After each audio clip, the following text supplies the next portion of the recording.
Hola, ¿qué tal? Bienvenidos al canal Grupo de Estudios Arquímedes. Como siempre les habla el profesor César. Desarrollamos entonces la evaluación diagnóstica correspondiente al cuarto grado de secundaria. Son 28 preguntas. Bien, empezamos entonces. Problemita número 1. Recordarás este problema que te vino en la evaluación diagnóstica. En una institución educativa se realizó una encuesta a todos los estudiantes de cuarto grado de secundaria sobre qué carreras desean seguir cuando terminen sus estudios. Bueno, aquí en este gráfico se muestran los resultados y te están diciendo a partir del gráfico es correcto afirmar que tienes 4 alternativas para que afirmes, digamos, qué es lo correcto, ¿no? Entonces, en la alternativa A, los que prefieren derecho y administración. Bien, los que prefieren derecho y administración, bueno, en todo caso supongo que la palabra y debe ser de que se sumen esos dos, eso es lo que yo he asumido, ¿no? Entonces, los de derecho son 20% y los de administración, profesor, son 25%, así que 20 más 25%, 45%, pero ya tú sabes que el signo de porcentaje significa división sobre 100, simplificando quinta de 95 y quinta de 20, 9 veinteavos. Bueno, a ver, ¿por qué yo hago, digamos, hincapié a la palabra y? Porque en lo que es conjuntos, la palabra o siempre suma. Entonces acá debe decir estrictamente en lo que es enunciados de lo que es lógica proposicional y conjuntos, ¿no? Eso está en lo que es la lógica proposicional. Debería decir derecho o administración. Claro, y esa es la suma. Recuerden que el conectivo es unión, ¿no? De los elementos de un conjunto. Bueno, pero así lo han tipiado. Vamos a ver. Alternativa B, los que prefieren contabilidad. Profesor, si yo miro digamos el gráfico, contabilidad 5%, 5% significa 5 sobre 100, que es un veinteavo. C, los que prefieren administración es 25%, pero 25% se acomoda como 25 sobre 100, eso es un cuarto. Los que prefieren ingeniería y medicina, acá también debería decir los que prefieren ingeniería o medicina. Muy bien, ingeniería, profesores 40%, medicina 10, 40 más 10, 50%, eso sería 50 entre 100, un medio, perdón, ¿no? Entonces, lo correcto aquí es la alternativa B. ¿Por qué? Porque te dicen a partir del gráfico qué es correcto afirmar. Bien, vamos al problemita número 2. Víctor necesita comprar una computadora. Bueno, este es un problema de descuentos sucesivos, porque le hacen primero un descuento del 20% y luego un descuento del 10%. Adicional, ¿no? Sobre el primer descuento. Entonces, si Víctor paga con una tarjeta de crédito Super, ¿cuánto pagará por la computadora? Claro que sí. ¿Por qué? Porque primero hay un descuento de 20% y 10% adicional si pagaba con la computadora. Ahí están las posibles alternativas. ¿Cómo se desarrolla un problema de descuentos sucesivos? Ojo, no vayas a sumar pues igual a 30% el descuento total. No, esto se resuelve así, profesor. Si primero me van a descontar 20%, voy a pagar el 80%, porque todo era 100%, ¿no? Inicial. Y luego me van a descontar el 10% de lo que quedó. Entonces voy a pagar el 90%, va a quedar el 90%. ¿Cuánto es el 80% del 90% de 1500? Pues expresas el 80%, 90% y 1500 como fracciones, eliminas 1, 2, 3, 4 ceros de arriba, 4 ceros de abajo y quedaría 8 por 9 por 15, que sería 1080 soles, que sería la respuesta acá, alternativa D. Muy bien, ojo con los descuentos sucesivos. Problemita número 3. Bueno, se trata de un agricultor que cosecha un tipo de papas, pero hay 3 calidades, primera, segunda y tercera. ¿Qué ha buscado este ejercicio? Que tú sepas leer decimales, ¿ya? Sobre la base de esta información señala cuál de las siguientes afirmaciones es falsa, la que es falsa aquí, ¿no? Bueno, cuando un número decimal tiene, por ejemplo, un decimal se lee hasta décimos, cuando tiene hasta 2 decimales se lee en centésimos y cuando tiene 3 decimales se lee hasta milésimos. Entonces vamos a ver aquí. Bueno, todos los decimales acá tienen 2 cifras decimales, ¿no? Alternativa A, el precio de la papa de segunda es 17 centésimos de sol mayor que el precio de la tercera. Claro, porque la segunda es 1,12 y la tercera es 0,95. Entonces, si nosotros leemos en forma correcta los decimales, la tercera es 95 centésimos porque llega hasta 2 decimales y este es un sol con 12 centésimos, ¿no? Entonces, cierto, si a 0,95 yo le sumo 0,17 que representa 17 centésimos, sí me sale 1,12. Así que esta sí es cierto. Bueno, y ahí analizas las demás. La segunda también es correcto. La tercera no es correcto porque te dice el precio de la papa de tercera equivale a 95 décimos de sol, dice, ¿no? Vamos a ver el precio de la papa de tercera. No, esto no se lee 95 décimos, esto se lee 95 centésimos. Así que la incorrecta es la D. Ya, la C, perdón, la D sí es correcta. Entonces, la marcamos, la C no es la correcta o en todo caso es la afirmación falsa. Problemita número 4. Entre los meses de marzo y abril, la municipalidad repartió canastas de víveres a familias de muy bajos recursos. Durante el mes de marzo repartió 3/7 de las canastas que tenía. Luego en la primera quincena de abril repartió 2/5 de lo que quedaba. Esto es bastante cuidado porque es 3/7 y luego 2/5 de lo que quedaba. Bien. Entonces, bastará trabajar con lo que va quedando. Si al inicio reparte 3/7, entonces queda 4/7. Y si luego reparte 2/5 de lo que quedó, entonces van a quedar 3/5 de lo que quedó. Claro, porque eso completa la unidad, ¿no? Ahora, supongamos que al inicio haya tenido T representa el total de canastas. Entonces, profesor, del total que representa T, primero quedaron 4/7 porque se repartió 3/7 y luego quedaron 3/5 porque se repartió luego 2/5 de lo que quedó. Así que multiplicamos esto. Por ejemplo, el 3 por 4 pasa abajo a dividir al 420 y el 5 por 7 pasa a multiplicar. Simplificamos todo esto y te va a quedar que el total de canastas al inicio era 1225. Marcamos por acá la alternativa B. Bastante cuidado. Fracción de fracción o ganancias y pérdidas sucesivas, que son subtemas de lo que es problemas de fracciones. En el siguiente gráfico se muestra el recorrido en línea recta que hace Rosa del colegio a su casa. Ahora dicen, cada segmentito representa una cuadra de la misma longitud.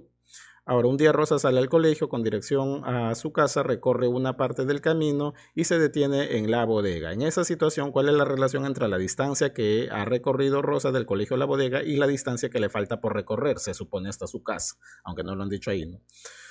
Bueno, vamos a suponer que a cada segmentito le damos un valor de 1.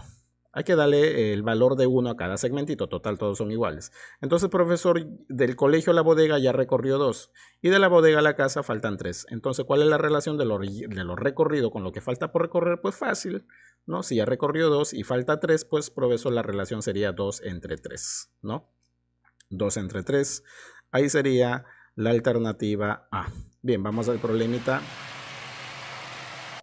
número 6, pero antes no olvides, pregunta por nuestro ciclo de preparación. Empezamos el 11 de agosto, aún todavía hay vacantes, 11 de agosto y terminamos 20 de diciembre. Pide informes, ahí está el número de WhatsApp. Problemita 6, observa los siguientes números. Luego de observar esos números, Fernando afirma lo siguiente: de estos 4 números, los 2 últimos no pueden convertirse en fracción porque tienen infinitas cifras decimales. ¿Estás de acuerdo con Fernando? Si no, marca tu respuesta con una aspa. ¿Por qué? Justifica tu respuesta. Bien, miren, los 4 números son números que son decimales racionales, por lo tanto, los 4 sí pueden convertirse a fracción. ¿Por qué? Porque los 2 últimos, bueno, en este caso, pues, Fernando dice, no se pueden, pero 0,727272 es un número decimal infinito, periódico puro, y el otro es infinito, periódico mixto. Los 2 primeros son decimales exactos, ¿no? Entonces, no estoy de acuerdo con Fernando porque los decimales últimos, los 2 últimos referidos, son decimales racionales infinitos, periódicos puros y mixtos respectivamente. Estos decimales tienen una regla específica para convertirse en fracciones. Todos pueden convertirse a fracciones. Entonces, marcarías no y ese sería tu fundamento, ¿no? Que no estás de acuerdo. 7. Las siguientes boletas muestran parte de la información de las compras de manzanas y duraznos que hizo Julio en 2 semanas. Durante este tiempo, el precio por kilogramo de frutas no varió. Bien, boleta Don Pedrito, 3 kilogramos de manzana y 4 kilogramos de durazno, pagó 48 soles. Bodega Don Pedrito, digamos, por 9 kilogramos de manzana y 6 kilogramos de durazno, pagó 90 soles. Entonces, de acuerdo con la información mostrada, ¿cuál es el precio que pagó Julio por cada kilogramo de estas frutas? Bien, entonces se supone que vas aquí a formar un sistema de ecuaciones. Vamos a suponer que el precio de la manzana le llamas M y el precio del kilogramo de durazno le llamas D, porque esas son las variables, eso es lo que no se sabe.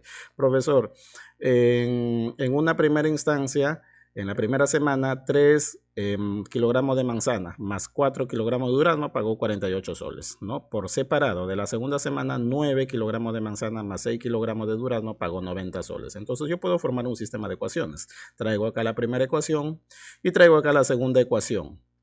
Pero por eso la segunda ecuación no era esto. Claro, es que lo he dividido todo entre 3 porque tienen máximo común divisor todos los términos 3. Entonces, para hacer términos menores, ¿no? Bueno, he dividido entre 3, acá está la segunda. Formo un sistema de ecuaciones y ya he explicado esto de sistemas de ecuaciones en los videos, ¿no? ¿Cómo resolver un sistema de ecuaciones? Pues hay varios métodos.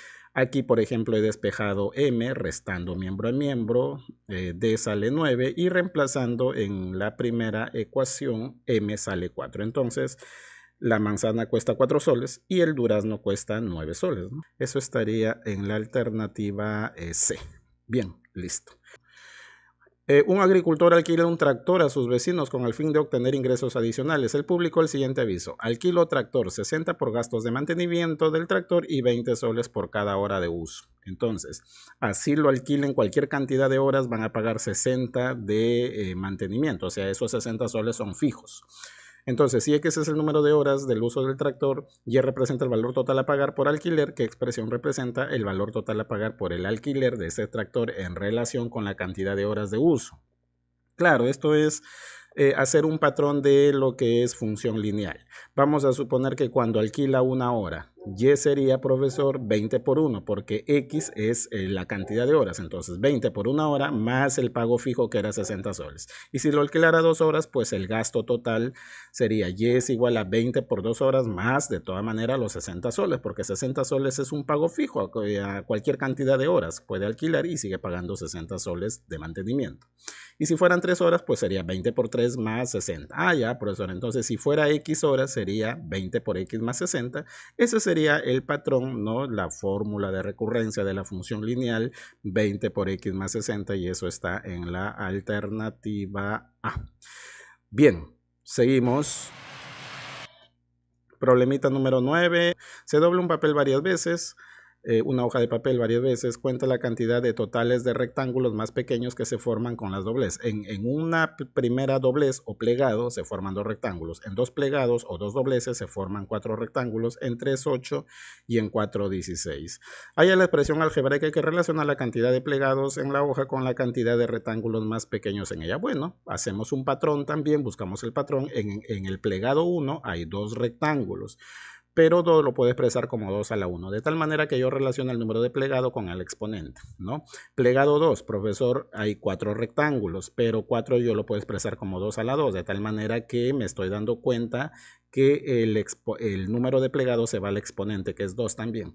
En el plegado 3 sería 8, que representa 2 a la 3. Profesor, me estoy dando cuenta que sería 2 al número de plegado. O sea, el número de rectángulos es 2 al número de plegado, ¿no? Por ejemplo, si fueran 4 plegados, sería 2 a la 4. Si fueran 5 plegados, serían 2 a la 5. Entonces, profesor, si son n plegados, serían 2 a la n, que sería el número de rectángulos. Bien, te están diciendo que ahí es...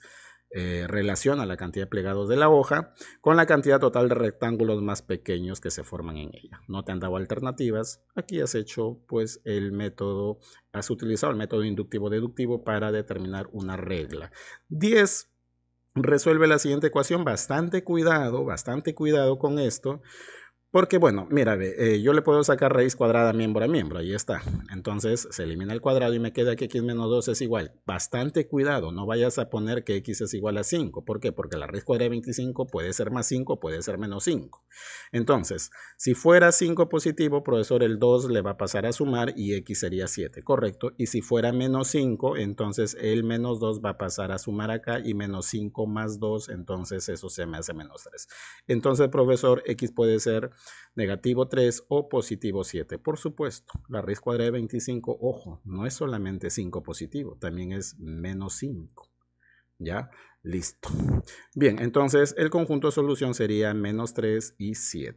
Eso está en la alternativa C. Para ir de Cusco a Machu Picchu se puede tomar el servicio de tren hasta Aguascalientes. El costo por este servicio se muestra a continuación. O sea, el económico está 20 soles y el turístico 180 soles.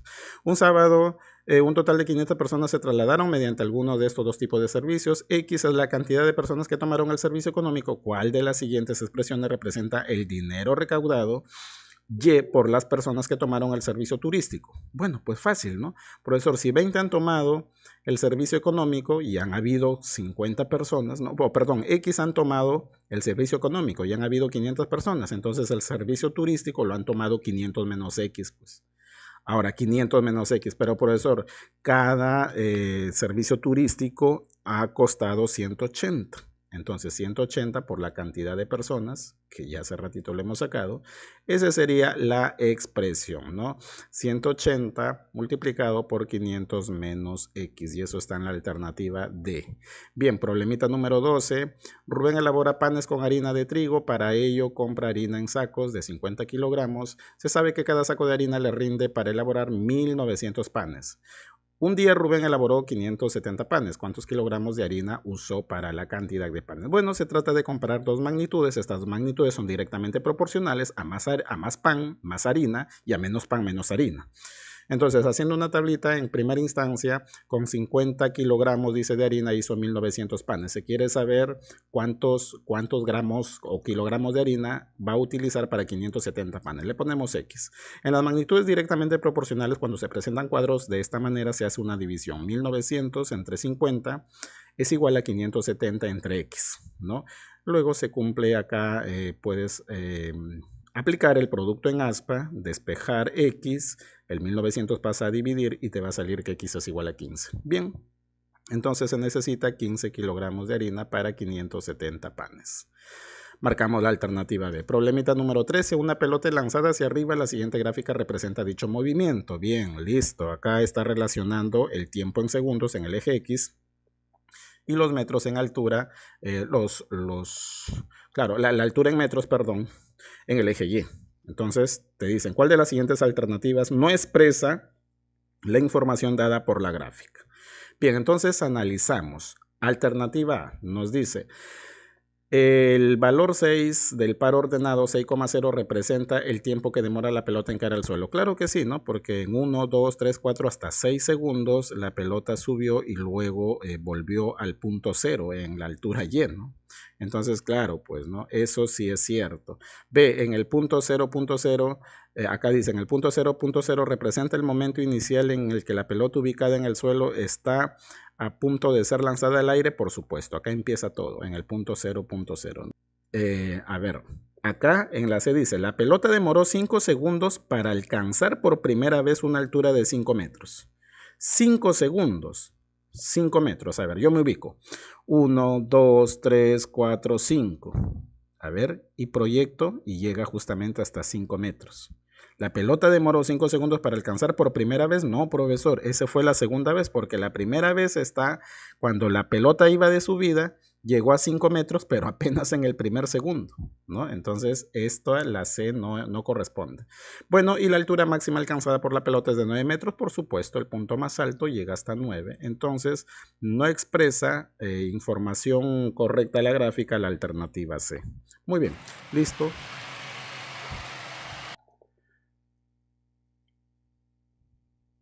Problema número 14. La figura sombreada que se muestra a continuación es un cuadrado cuya medida de sus lados está expresado en centímetros. Bien, nos dicen, según lo mostrado, ¿cuál es el área de la región sombreada en centímetros cuadrados? Bueno, profesor, yo veo de que todo el cuadrado, su lado, mide A centímetros más 5 centímetros, o sea, A más 5. Entonces, ¿el área de un cuadrado a qué es igual? Pues su lado al cuadrado, o sea, A más 5 al cuadrado. Es cuestión de desarrollar este producto notable que es el cuadrado de un binomio. ¿Te acuerdas que eso era cuadrado del primer término más el doble del primero por segundo más el cuadrado del segundo? Arreglando todo eso, el área sería A cuadrado más 10A más 25, que sería la respuesta acá a la alternativa B. Vamos al problemita 15. Lucía quiere conocer el peso de unos bloques de madera. Ella sabe que cada bloque tiene el mismo peso. Para averiguar cuál es el peso de cada bloque de madera, ella utiliza una balanza y dos pesas de metal, una de 500 gramos y otra de 1400 gramos. Observa. Bien, según lo mostrado respecto al peso de cada bloque de madera, ¿cuál de las siguientes afirmaciones es verdadera? Entonces hay que analizar bastante, digamos, porque te dicen respecto al peso de cada bloque. Entonces, como los bloques son iguales, mira, ¿qué pasa en la primera balanza? Profesor, en la primera balanza yo me estoy dando cuenta que digamos, los 500 gramos, la pesa de 500 gramos es menor. Vamos a suponer que el peso de cada bloque de madera es T, ¿no? Bueno, acá he puesto M y lo he reemplazado con T. Bueno, el peso de cada bloque de madera es T, ¿ya? Vamos a suponer. Profesor, el peso de cada bloque de madera es T. Se supone su peso es mayor porque el platillo se inclinó hacia abajo, ¿no? Y lo que se inclina más abajo es porque tiene más peso, pues, ¿no? Entonces, profesor, 500 gramos es menor que T, ¿no? T estoy poniendo al peso del bloque de madera. En la segunda balanza que observo, que más bien 2T ya es más ligero, ¿no? O sea, es menos pesado. ¿Por qué? Porque está hacia arriba, ¿no? Y más bien 1400 gramos es más pesado. Entonces 2T es menor que 1400. Pero acá puedo sacar mitad, y me doy cuenta que T es menor que 700. Entonces, de lo primero, oye, T, que es el peso del bloque, es mayor que 500, pero en la segunda es menor que 700, acomodo y me doy cuenta que ese peso del bloque es mayor que 500, pero menor que 600. Entonces, ¿qué alternativa es? La alternativa D, ¿no? Concluimos que T está entre 500 y 700 gramos. Problemita número 16, observa las 5 cartulinas. Una pregunta también igual a quinto grado. Todas tienen una forma rectangular, algunas de estas cartulinas son semejantes a la 1. Esto quiere decir que sus lados tienen medidas proporcionales. Fíjense, para que un rectángulo sea proporcional a otro, en todo caso se dicen que son figuras semejantes, ¿no? Por eso te están diciendo acá, digamos, cuáles son las cartulinas que son semejantes a la 1. Entonces lo único que tenemos que hacer es una relación de proporcionalidad. Por ejemplo, yo voy a hacer la relación de proporcionalidad del largo y el ancho de la cartulina 1. Profesor, su largo es 4 y su ancho es 2. ¿Cómo lo cuento? Pues con los puntitos, ¿no? 4 puntitos, digamos, consecutivos o vecinos forman un cuadradito, ¿no? El largo es 4 y el ancho es 2. Y 4 entre 2 me doy cuenta que la cartulina 1, su largo y su ancho están en la relación de 2. Entonces, todas las cartulinas cuyo largo y ancho tenga una proporción de 2 es semejante a la 1. Vamos a ver. Entonces, profesor, le ponemos el largo y el ancho a cada una de las cartulinas. Analizamos. Cartulina 2, 4 entre 2. Profesor, sale 2. Cartulina 3, el largo es 5, ancho es 3, sale 1,67. Cartulina 4, largo es 8, ancho es 4, 8 entre 4 es 2. Y cartulina 5, largo es 6 y ancho es 3, 6 entre 3 es 2.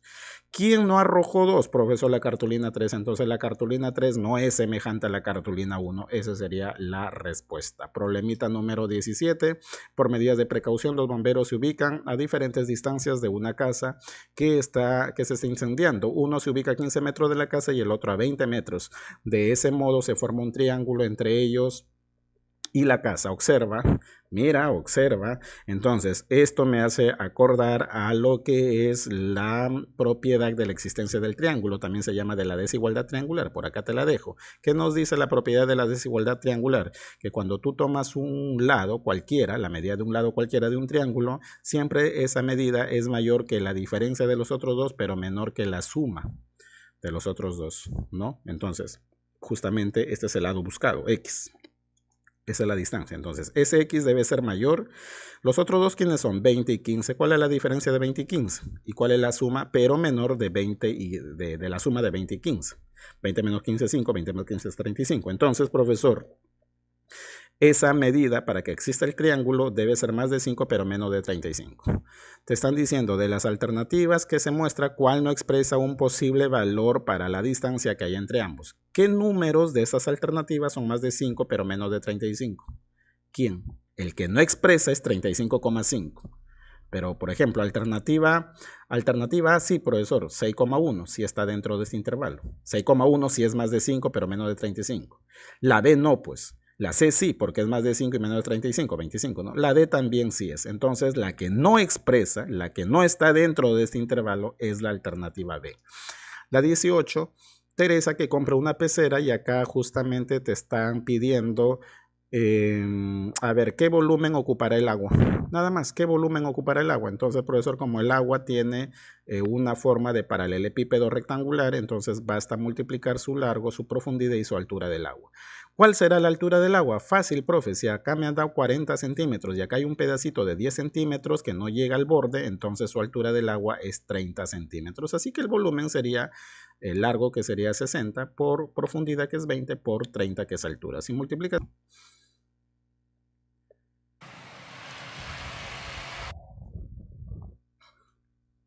Problema 19. El plano representa, el siguiente plano representa el territorio de Bolivia.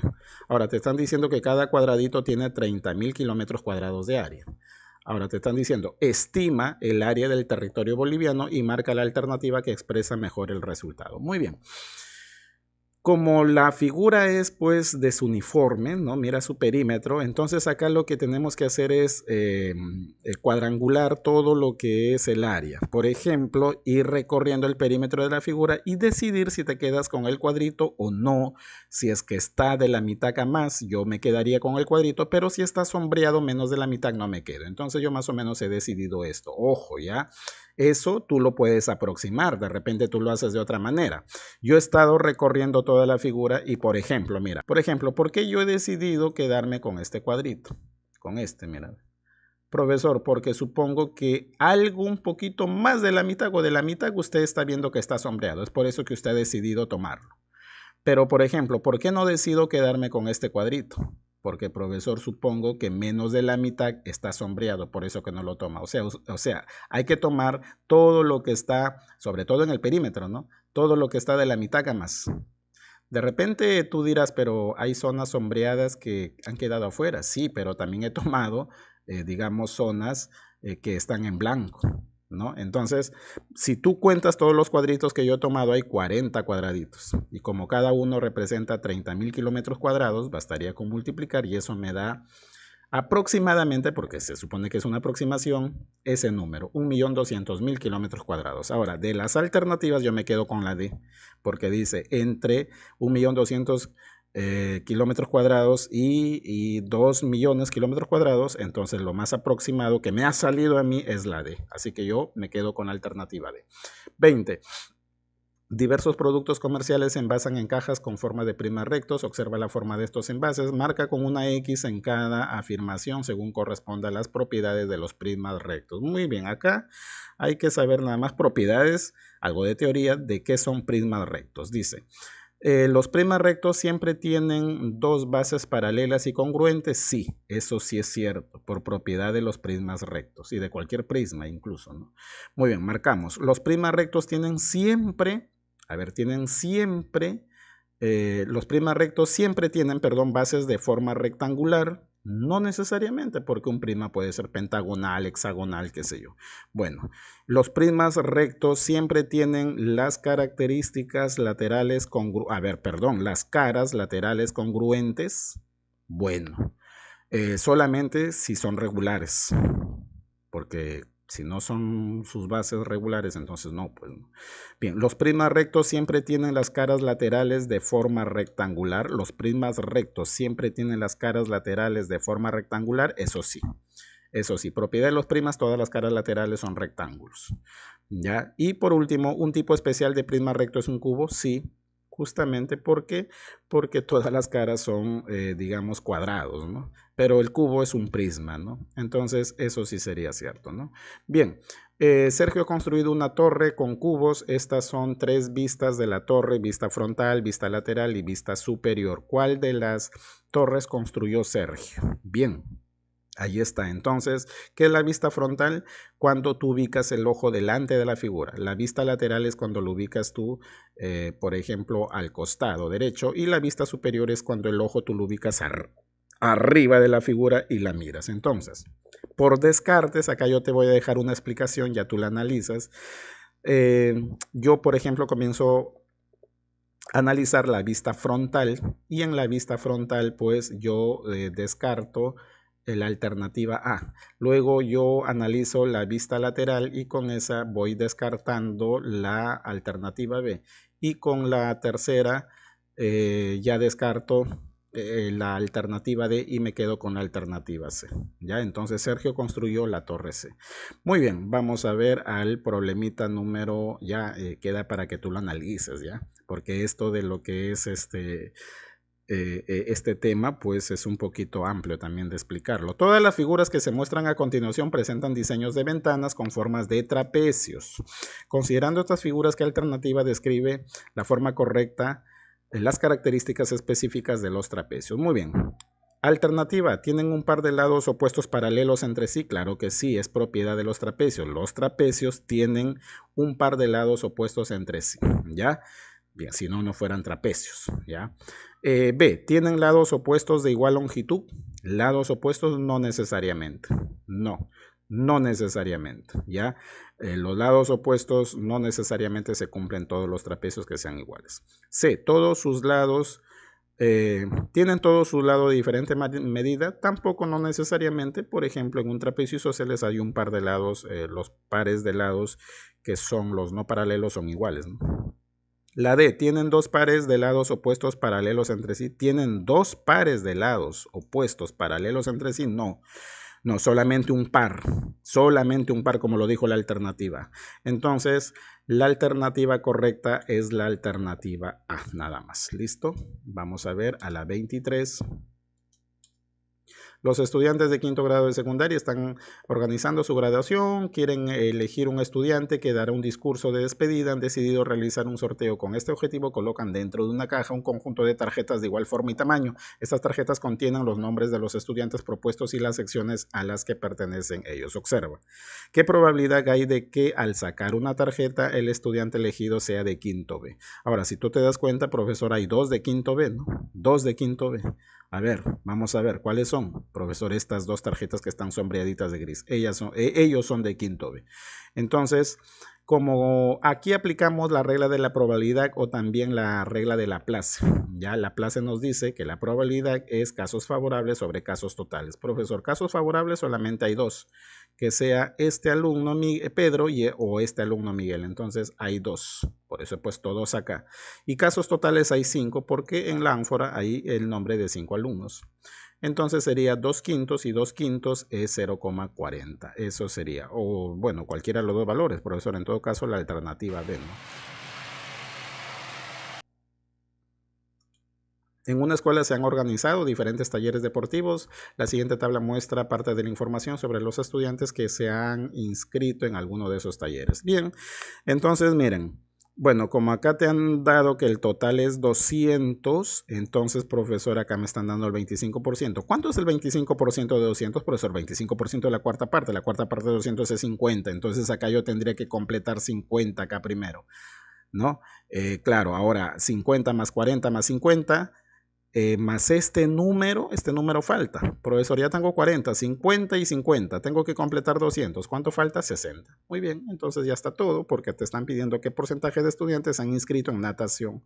O sea, tienes que preguntarte 60 qué porcentaje es respecto de 200. Haces una relación parte todo, divides 60 entre 200, lo multiplicas por el 100%, dos ceros anulas acá y te queda 60 entre 2, 30%. Pues profesor, ¿no? Eso sería. Problemita número 25. Problema número 25. En el siguiente gráfico se muestra la variación de las cantidades de personas contagiadas por el virus durante los primeros 15 días de abril. ¿Cuál de las conclusiones no corresponde a la información brindada? Analizamos la alternativa. El mayor incremento del total de personas contagiadas por día se dio entre el 12 y 13 de abril. No sé si te fijarás que entre el 12 y 13 de abril como que se inclina más para arriba. Digamos, la pendiente, ¿no? ¿Sí o no? Entonces, no hay otro par de días que suceda eso. Entonces, cierto. Por ejemplo, por acá entre el 7 y 8 de abril, no, porque restando de 4.300, digamos 42 con 2.945, eso me daba 1.388. Pero la mayor pendiente, la mayor diferencia está acá. Entonces, eso sí es cierto, ¿no? Analizando la alternativa B, nos dicen, en los primeros 4 días de abril, el incremento del total de personas contagiadas por día no superaba los 300. Entonces, por acá, primeros 4 días, nada más en lo que es 1 de abril, 2 de abril, 3 de abril y 4 de abril. Entonces, vamos restando y acá del primero al segundo solamente hay un incremento de 91. Del 2 de abril al 3 hay un incremento de 181 y del 3 al 4 de abril hay un incremento de 151. Entonces, nadie supera los 300, ¿no? La C dice, el 8 de abril la cantidad de personas contagiadas casi se duplicó respecto al 5 de abril. ¿El 8 de abril cuánto hay, profesor? El 8 de abril hay 4.342 y el 5 de abril hay 2.281. Ahí está. Y si dividimos, eso nos va a dar 1,9. O sea, sí, es cierto, es casi el doble. 1,9 es casi el doble. Analizando la alternativa del 8 al 12 de abril, el incremento del total de personas contagiadas fue superior a 800 por día. En todo caso, habría que sacar el promedio de las diferencias. Yo primero he sacado la resta y si hago un promedio de los 4 valores, eso va a ser 794,25. Entonces el promedio no supera los 800 por día. Entonces no corresponde a la información la alternativa D. Carlos y Sofía juegan a lanzar un dado en igualdad de condiciones sobre la base de su frecuencia relativa. La probabilidad de que Carlos gane 0,25. A su vez la probabilidad de que Sofía gane es 0,6. Según esta información, ¿cuál de las siguientes afirmaciones es correcta? Muy bien. A. ¿Es probable que gane Sofía? No, porque Carlos tiene 0,60 y Sofía tiene 0,25. Entonces Carlos es el que tiene más probabilidad de ganar. Pues no, 0,60 es más que 0,25. La B. ¿Es más probable que gane Carlos? Sí, por el análisis anterior. C. Digamos, ¿es posible que Carlos gane? Acá te dicen, ¿es posible que Carlos gane? No. Para que un evento... A ver, aquí sí hay que analizar bastante esta alternativa C. Dice... La C, ¿es imposible que Carlos gane? Para que un evento sea imposible, la probabilidad debe ser 0, ¿ya? Y en la D dice, ¿es seguro que Sofía gane? No, para que sea algo seguro, la probabilidad debe ser 1, ¿ya? Debe ser exactamente 1. Bien, entonces la afirmación correcta es la B, ¿ya? Es la B. Bien, vamos al penúltimo problema. El trigo es uno de los alimentos básicos para la industria de la planificación, ¿no? De la planificación es también el tercer cereal más producido en el Perú después del maíz y el arroz. En estos últimos años su producción se ha incrementado de manera sostenida, observa esta tabla. Bien, ¿qué nos piden? Nos piden cuánto aumentó en miles de toneladas el promedio de producción de trigo en el periodo 2016 al 2018 respecto al periodo 2013-2015. Entonces, hay que sacar el promedio del 2013 al 2015 y también hay que sacar el periodo del 2016 al 2018. ¿Y cómo se saca promedio? Fácil, ¿no? Sumando y dividiendo entre 3 porque son 3 valores por cada uno de ellos, ¿no? Bien, periodo 2016 y 2018, el incremento es esto, el promedio, ¿no? Y del 2013 al 2015 su promedio es esto. Entonces, claro, te preguntan cuánto aumentó el promedio de producción de trigo en el segundo, en este periodo que te están mencionando respecto a este periodo.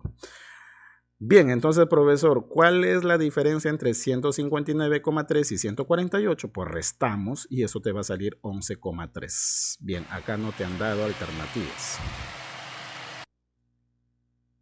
Muy bien, nos despedimos con el problemita 28. Los invito a nuestro ciclo de preparación. Comenzamos el 11 de agosto. Pregunta a nuestro WhatsApp. Problemita número 28 entonces y último problema.